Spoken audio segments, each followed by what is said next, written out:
How do you tell a story so big, and that has already been told so much?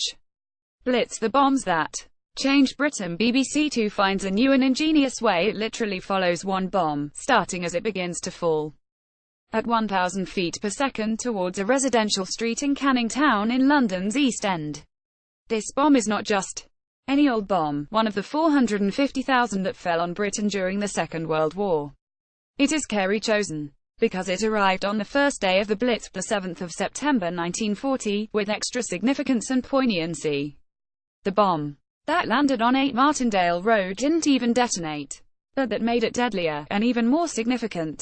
The street and the area around it, some of which had been turned to rubble overnight, was evacuated when the unexploded device was discovered. People left through the dust and the fumes of burning molasses from a nearby sugar factory.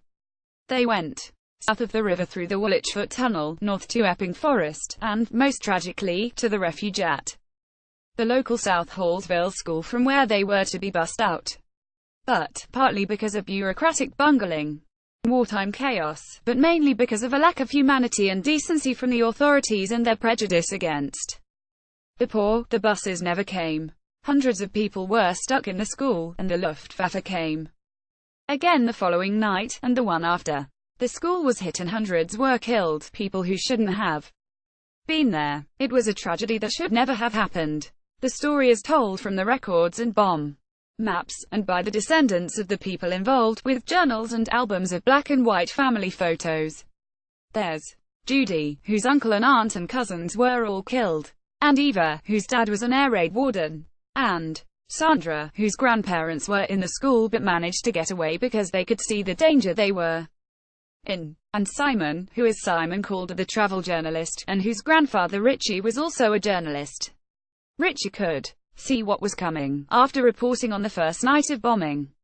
He wrote about it and alerted the authorities, but they did nothing. Richie then came back to report on the tragedy he knew would happen. This documentary, the first of 4, is a great piece of journalism in itself. The single bomb is a clever way into a huge national event. The film meticulously pieces together, through record and testimony, what happened, and in doing so it tells not just the story of the lives that were lost or changed forever, but also a bigger one about how poor people and families were failed by attitudes and an antiquated system, and how this would eventually lead to social reform. The reverberations of the bomb that fell on 8 Martindale Road and didn't explode, and the subsequent ones that fell on South Hallsville School and did continue to be felt. Richie Calder wrote and campaigned. Failed by bureaucracy. Communities acted, coming up with practical solutions such as sheltering in tube stations and looking after each other via volunteer organizers and health workers. Where the people led, government eventually followed, appointing a commissioner for the homeless, Henry Willink, who would go on to become health minister, and whose granddaughters Juliet and Penny feature here, too. This all played its part in a process of reform that would lead to more humane systems based on the concept of universal welfare, and eventually to the foundation of the NHS. It doesn't make what happened at South Hallsville School any less tragic or needless, but at least something good came out of the rubble. So what's going on in this new caring system, specifically in the registry at Leeds Town Hall in Love, Lies and Records? BBC One. What isn't going on? On top of all the love, lies and records of the title, this week A Mellors drama is offering death, murder, a police investigation, a non-police investigation, organized crime, trafficking, blackmail, teen rage, parental paranoia, bigamy, kinder and homophobia. Stirred and served with relish.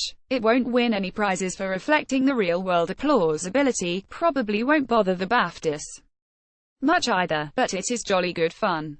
If I lived in Leeds, I think I'd feel I was getting good value for my council tax. Oh God, and now young Lucy's gone missing too. Quick.